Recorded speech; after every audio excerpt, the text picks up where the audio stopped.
আসসালামু আলাইকুম রহমতুল্লাহ। আমি সাকিব আহমেদ, লিবিয়া ব্যাংক থেকে। অনেকেই আজিজ ভাইয়ের কথা জিজ্ঞেস করছেন, আজিজ ভাই কোথায় আছে, বা কামরুল, হেলাল, অনেকে ওনাদের কথা জিজ্ঞেস করছেন কোথায় আছে। আলহামদুলিল্লাহ, বর্তমান সবাই কিন্তু আপনার ইতে আছে, গ্রিসে আছে। আলহামদুলিল্লাহ, আপনারা জানেন কত মাস ওরা পৌঁছায় গেছে। তো চলেন আগে আমরা আজিজ ভাইয়ের ভিডিও দেখে আসি, পরবর্তী বলতেছি বিস্তারিত। সৌদি আরব থেকে আপনার লিবিয়া আসতে কি কি ডকুমেন্ট লাগছে আপনার? এমন কোনো ডকুমেন্ট আমার ডকুমেন্ট লাগার ভিতর শুধু আমার আসার সময় ছুটির ব্যাপারটা লাগছে। আচ্ছা, ছুটির আসসালামু আলাইকুম রহমতুল্লাহ। আমি সাকিব আহমেদ, লিবিয়া ব্যাংক থেকে। এটা হচ্ছে আপনার আজিজ ভাই সৌদি আরব থেকে লিবিয়া আসার ভিডিও। আলহামদুলিল্লাহ, তো চলেন আমরা উনি যে গ্রিস পৌঁছায় গেছে আরেকটা বয়স শোনাই আমরা।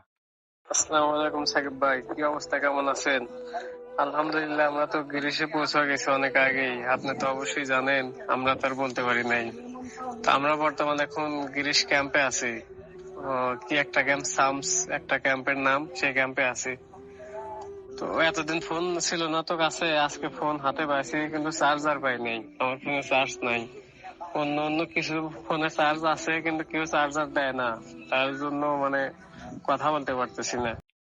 শুনছেন আপনারা আজিজ ভাইয়ের কথা। আলহামদুলিল্লাহ, আজিজ ভাই সৌদি আরব থেকে আসছিল আমার কাছে। আলহামদুলিল্লাহ, ওনাকে গ্রিস পাঠিয়ে দিচ্ছে। আলহামদুলিল্লাহ, ওনার সাথে আরো অনেকেই আসছে সৌদি আরব থেকে। সবাই আলহামদুলিল্লাহ বর্তমানে গ্রিস আছে। তো সবাই দোয়া করবেন। আলহামদুলিল্লাহ, আজিজ ভাই বর্তমানে ক্যাম্প থেকে বেরিয়ে গেছে। 1 মাস হয়ে গেছে উনি চলে গেছে গ্রিসে। বর্তমানে উনি ক্যাম্প থেকে আলহামদুলিল্লাহ ছাড়া পাইছে, কাটমাট পেয়ে গেছে। এখন মনে হয় মেবি কাজ করতেছে। ওনার সাথে অনেকে কাজ করতেছে, আমি শুনলাম যতটুকু খবর পাইছি। তো আলহামদুলিল্লাহ, সবাই দোয়া করবেন। পরবর্তীতে আমি আপডেট আরো নিয়ে আসতেছি কারা কারা আপনি গেছে গ্রিসে আমার লোক। ওকে, আল্লাহ হাফেজ।